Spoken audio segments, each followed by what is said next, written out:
नमस्कार दोस्तों, आज अपन पढ़ेंगे लैंगिक अपराधों से बच्चों का संरक्षण अधिनियम 2012।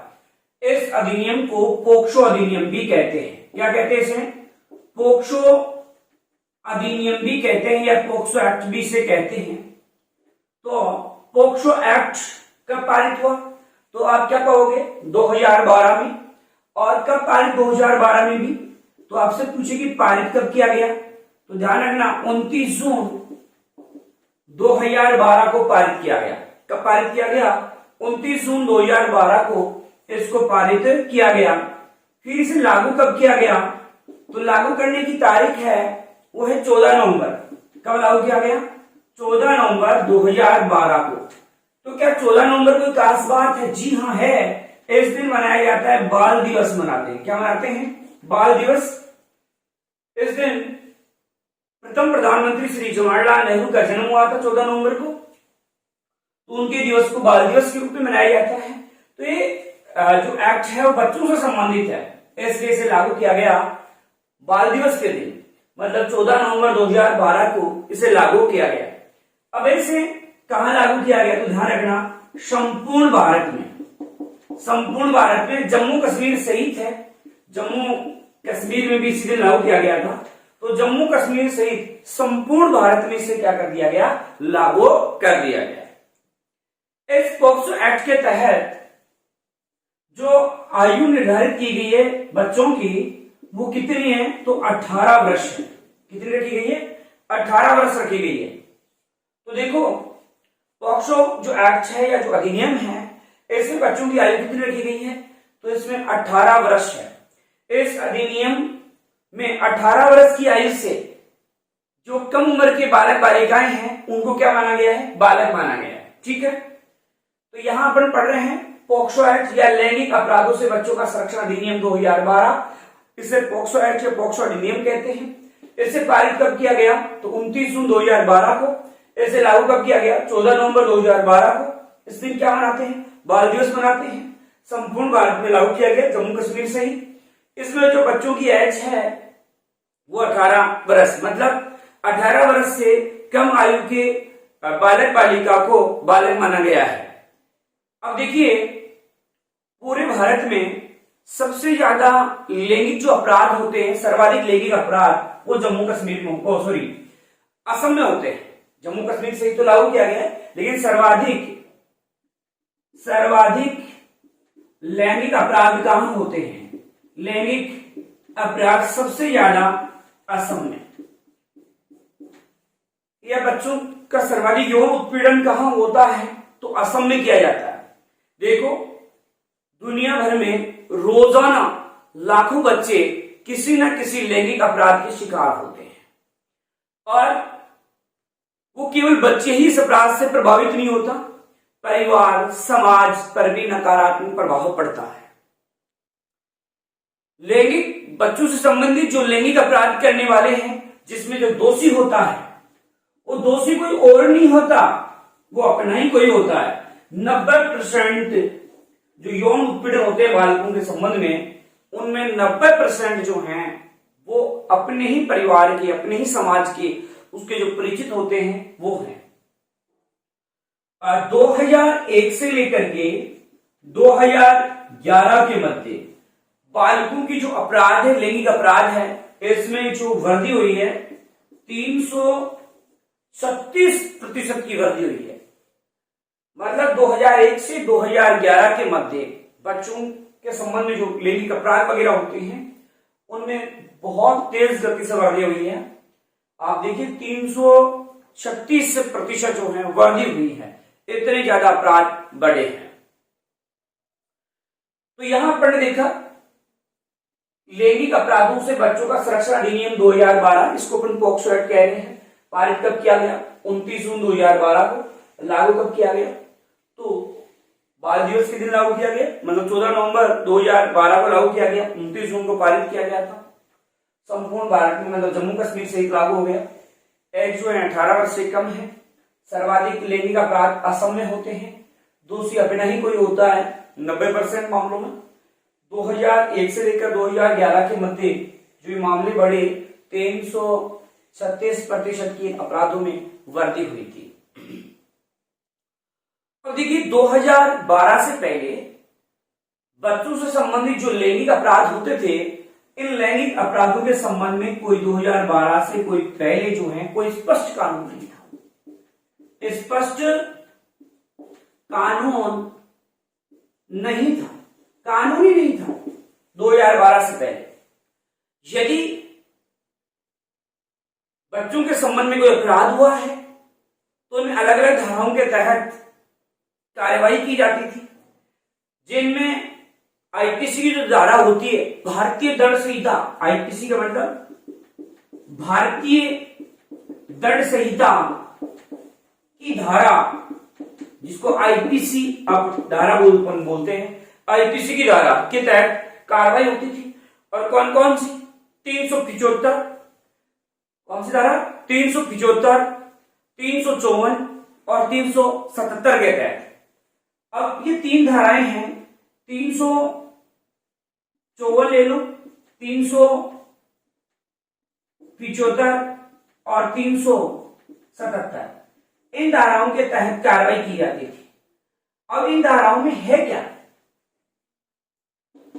354 में क्या है? तो देखिए इस 354 में होता है वैसे महिला एवं गरिमा का हनन, महिला एवं उसकी जो गरिमा होती है, महिला की गरिमा होती है उसका हनन। तो इसमें होता है महिला की गरिमा का हनन, इस धारा के तहत कार्रवाई होती थी। क्योंकि बच्चों के संबंध में देखो, बच्चों के संबंध में जो कार्रवाई कर रहे हैं वहां कौन सा धारा काम में ले रहे थे? 354, जिसमें है क्या? महिलाओं की गरिमा का हनन है। अगर 375 में क्या है? तो 375 के अंतर्गत जो आता है बलात्कार, 375 में क्या आता है? बलात्कार। तो इसके तहत कार्रवाई होती थी। इसके अलावा 377 में क्या है? तो प्रकृति के विरुद्ध अपराध, प्रकृति के विरुद्ध जो अपराध है वो इसमें आते हैं, जैसे गुदा मैथुन वगैरह जो होता है। तो इस 377 धारा के तहत मतलब बच्चों के संबंध में अगर कोई कार्रवाई करनी हो तो इस प्रकार का कोई उल्लेख ही नहीं था। 354, 375, 377 धारा के तहत कार्रवाई होती थी। 374 में महिलाओं की गरिमा का हनन के बारे में, 75 में बलात्कार है और 377 में प्रकृति के विरुद्ध अपराध है। ठीक है, प्रकृति के विरुद्ध अपराध है, जिसमें गुदा मैथुन जैसे बच्चों के विरुद्ध जो अपराध होते थे, किसी लड़के के साथ जो रेप होता था वो। कहने का मतलब 2012 से पहले यदि किसी लड़के का यौन उत्पीड़न हुआ है तो इसका स्पष्ट उल्लेख ही नहीं था। यदि किसी लड़की का यौन उत्पीड़न हुआ है तो उसके तहत कार्रवाई का कोई उल्लेख ही नहीं था। इन धाराओं के तहत कार्रवाई करनी पड़ती थी। इतना ही नहीं, यदि कोई पिता अपनी पुत्री के साथ, पुत्र के साथ कोई यौन उत्पीड़न करता है, उसका कोई उल्लेख ही नहीं है स्पष्ट कि क्या इस अपराध में क्या सजा होगी, क्या कार्रवाई होगी, इसका उल्लेख ही नहीं था। तो ये कानून जो बना 2012 में, इससे पहले ऐसा उल्लेख नहीं था। 2012 में इन अपराधों के संबंध में अलग अलग प्रावधान किए गए जो आगे अपन पढ़ेंगे। अब देखो बात है 1996 की। एक केस आया, श्रीमती सुदेश जाकू बनाम KJG, विवाद था 1996 में आया और इसके तहत दिल्ली उच्च न्यायालय में एक रिट लगाई गई। तो एक विवाद आया, श्रीमती सुदेश जाकू बनाम KJG, बनाम KJG विवाद था। यह विवाद कब आया? 1996 में। कौन से न्यायालय में? दिल्ली उच्च न्यायालय में लगाया गया। दिल्ली उच्च न्यायालय में एक केस दाखिल हुआ, जिससे हुआ क्या कि अदालत का जो ध्यान है वो बच्चों के लैंगिक जो अपराध बढ़ रहे थे उनकी तरफ ध्यान गया। इसी प्रकार एक साक्षी नामक संस्था ने क्या किया? साक्षी नामक संस्था ने जनहित याचिका दायर की सुप्रीम कोर्ट। किसने? साक्षी नामक एक संस्था है, साक्षी संस्था थी। इसने सर्वोच्च न्यायालय या उच्चतम न्यायालय की बात होता है, तो सर्वोच्च न्यायालय में एक जनहित याचिका दायर की। उसके बाद में सुप्रीम कोर्ट का ध्यान भी इस जो ये बाल जो अपराध होते हैं उनकी तरफ खींचा कि बच्चों के संबंध में कुछ नियम बनाए गए। तो बाद में संसद ने क्या किया, 2012 में एक अधिनियम बनाया, लैंगिक अपराधों से बच्चों का संरक्षण अधिनियम 2012, जिसको ऊपर क्या कह रहे हैं, पोक्सो एक्ट कह रहे हैं। अब देखो इस जो अधिनियम है, इस अधिनियम का उद्देश्य क्या था, इस पोक्सो अधिनियम का क्या उद्देश्य था, तो उनके बारे में केवल अपन चर्चा करते हैं कि इस अधिनियम के क्या उद्देश्य है। एक तो यह है कि अगर बच्चों के विरुद्ध यौन उत्पीड़न हुआ है तो एक तो बच्चों को राहत देने के लिए मुआवजे का प्रावधान, दूसरा बच्चों की भागीदारी, बच्चों को भागीदार बनाना उसमें, अगर बच्चों के साथ हुआ तो उनकी गवाही वगैरह देना, इस प्रकार की चीजें शामिल किया जाए। तो कुल मिलाकर के इसका उद्देश्य था कि बच्चों को लैंगिक अपराधों से बचाना भी है, और अगर उनके विरुद्ध जो अपराध वगैरह हुए हैं तो उनके विरुद्ध समुचित कार्रवाई करना, जो कि अपराधी है उनके विरुद्ध। अब देखो इस पोक्सो कानून की मुख्य अवधारणाएं क्या है, तो पोक्सो कानून या एक्ट जो है कि मुख्य अवधारणाएं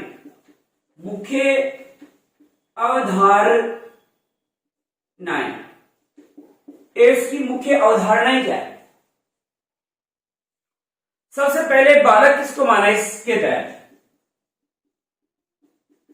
तो बालक माना है जिनकी एज 18 वर्ष से कम है, तो उनको किसका दर्जा दिया गया है, बालकों का दर्जा दिया गया है।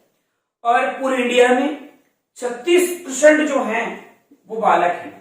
कितने परसेंट है, 36% बालक है। एक है जेंडर निरपेक्ष,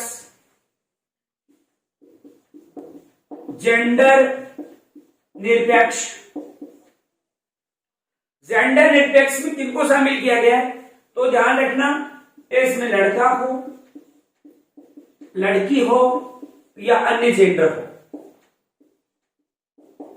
सभी को इसमें शामिल किया गया है। इस कानून में दोषी जो होगा किसी भी लिंग का हो सकता है, महिला हो सकता है, पुरुष हो सकता है, या नरपुंसलिंग जो होता है वो हो सकता है। तो जेंडर निरपेक्ष में किनको शामिल किया गया, तो लड़का लड़की या अन्य जेंडर जो भी है, या महिला पुरुष और अन्य जेंडर को इसमें शामिल किया गया। एक है इसमें साझे घर में बच्चे,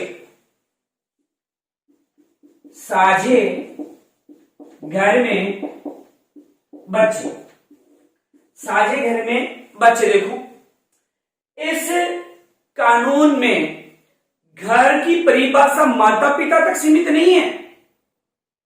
घर का मतलब ये नहीं केवल माता पिता है, ये कानून साझे घर का उपयोग करने वाले हर व्यक्ति पर जिम्मेदारी डालता है। मतलब इसके तहत कोई बच्चा है तो उस बच्चे की जिम्मेदारी या लैंगिक अपराधों के संबंध में है कि केवल माता पिता की नहीं है, उस घर में जो अन्य लोग रह रहे हैं, अन्य लोग, उसका चाचा चाची ताऊ जो भी हैं, तो उनको भी इसके लिए जिम्मेदार ठहराया गया है। मतलब उनके बच्चों की रक्षा करना उस घर में रहने वाले सब लोगों की है। तो साझे घर में बच्चे, तो यहां है किताबी लैंग्वेज के अनुसार इस कानून में घर की परिभाषा माता पिता तक सीमित नहीं है, तो किसके, इस कानून में साझे घर का उपयोग करने वाले हर व्यक्ति पर जिम्मेदारी डाली गई है। आप जिस घर में आप बच्चे हो, जिस घर में रह रहे हो, उस घर में जितने भी लोग रहते हैं उन सब पर आपके जिम्मेदारी का भार है। इसके बाद है देखभाल और संरक्षण की जरूरत में बच्चे। अगला पॉइंट है देखभाल, कौन सी बाल, देखभाल और संरक्षण, देखभाल और संरक्षण की जरूरत में बच्चे, की जरूरत में बच्चे। इस लाइन का अर्थ समझिए, यदि किसी बच्चे के साथ में यौन उत्पीड़न हुआ है तो उसकी देखभाल और उसका संरक्षण जो है उसके बारे में बताया गया है कि परिवार या साझे घर में यौन शोषण झेलने वाले बच्चों का किस प्रकार से उनकी देखभाल करनी है, किस प्रकार से उनका संरक्षण करना है। तो ये जो है वो लैंगिक अपराधों का जो एक्ट बना है, पॉक्सो एक्ट जो बना है, उसमें शामिल किया गया है। फिर है पहचान गुप्त रखना। पहचान गुप्त रखना, इस कानून के तहत यदि किसी बच्चे के साथ में लैंगिक हिंसा हुई है तो उस बच्चे की पहचान गुप्त रखी जाएगी। उसको मतलब ये प्रकाशित नहीं किया जाएगा अखबारों में, टीवी में, के साथ ये बच्चा है, इसके साथ रेप हो गया है, इसके साथ कुकर्म हुआ है, तो ऐसा नहीं किया जाएगा। बच्चे की पहचान क्या रखी जाएगी? गुप्त रखी जाएगी। इसके बाद में है विभिन्न जो विशेषज्ञ हैं उनसे परामर्श का प्रावधान। इस अधिनियम में परामर्श का प्रावधान है। अगर किसी के साथ लैंगिक उत्पीड़न हुआ है तो आवश्यकता अनुसार उस बच्चे को परामर्श उपलब्ध करवाया जाएगा, ऐसा इसी एक्ट में लिखा गया है। इसके बाद में है मानसिक शारीरिक चुनौतियों से जो बच्चा जूझ रहा है उसके लिए विशेष सहायता। मानसिक व शारीरिक उत्पीड़न कोई झेल रहा है बच्चा, तो उसको विशेष सहायता देने का प्रावधान किया गया है। अगर किसी बच्चे के साथ दुष्कर्म हुआ है, लेकिन हिंसा हुई है, तो उस बच्चे को मानसिक रूप से और शारीरिक रूप से सपोर्ट देने के लिए मनोवैज्ञानिक तरीके से विशेषज्ञ वगैरह उपलब्ध करवाए जाते हैं। एक है निगरानी तंत्र, बहुत ही अच्छा है, इसमें सब आने वाला भी है। निगरानी तंत्र, देखो निगरानी तंत्र ये क्या है? निगरानी तंत्र में है कानून का सही अमलीकरण और निगरानी के लिए राष्ट्रीय बाल संरक्षण आयोग और राज्य बाल संरक्षण आयोग को जिम्मेदारी दी गई है। पॉक्सो एक्ट के संबंध में जो जिम्मेदारी सौंपी गई है वो किसको सौंपी गई है? एक तो केंद्रीय बाल अधिकार संरक्षण आयोग है, केंद्रीय बाल संरक्षण अधिकार आयोग है, और साथ में कौन सा है? राज्य वाला है। तो राज्य बाल संरक्षण अधिकार आयोग, तो इनको जिम्मेदारी सौंपी गई है। ठीक है, तो यहां आपने देखा केंद्रीय बाल अधिकार आएगा, बाल अधिकार आएगा, ऐसे पहले बाल आएगा फिर अधिकार आएगा। बाल अधिकार संरक्षण आयोग ऐसा है, बाल संरक्षण, केंद्रीय बाल संरक्षण आयोग, केंद्रीय बाल अधिकार संरक्षण आयोग, और राज्य बाल अधिकार संरक्षण आयोग। इन दोनों पर क्या दी गई है, क्या सौंपी गई? इन दोनों को जिम्मेदारी सौंपी गई है। मतलब जो पॉक्सो एक्ट है उसमें मुख्य अवधारणा है बालक 12 किसको माना गया? 18 से कम एज वालों को। जेंडर एस्पेक्ट्स में सभी शामिल है, महिला, पुरुष और अन्य। साझे घर में रहने वाले जो बच्चा है सभी की जिम्मेदारी है। देखभाल और संरक्षण की जरूरत बच्चे, अगर बच्चे के साथ कुकर्म हुआ, कुछ भी हुआ मान लो, तो देखभाल वगैरह जो है वो उनकी की जाएगी, उनको संरक्षण प्रदान किया जाएगा, उन्हें उनकी पहचान गुप्त रखी जाएगी, उनको परामर्श दिया जाएगा, मानसिक और शारीरिक सपोर्ट उनको प्रदान किया जाएगा। और निगरानी तंत्र, किनकी निगरानी तंत्र में रहेंगे? तो केंद्रीय बाल अधिकार संरक्षण आयोग और राज्य बाल अधिकार संरक्षण आयोग जो हैं उनको इनके संरक्षण की क्या सौंपी गई है? जिम्मेदारी सौंपी गई है। अब एक प्रश्न बनता है कि पॉक्सो एक्ट जो है उसमें कुल अध्याय कितने हैं? और एक प्रश्न बनता है कि पॉक्सो जो एक्ट है उसमें टोटल जो धाराएं हैं वो कितनी हैं? तो देखिए इसमें जो अध्यायों की संख्या है, अध्याय कितने हैं? तो अध्याय है 9, और धाराएं कितनी हैं? तो धाराएं हैं इसमें 46। इस पॉक्सो एक्ट के तहत अध्याय कितने थे? 9। धाराएं कितनी है? 46। अब ये जो 46 धाराएं हैं इनके बारे में जो पढ़ेंगे अगले वीडियो में पढ़ेंगे। उम्मीद करता हूं यहां तक आपको समझ में आया होगा। धन्यवाद।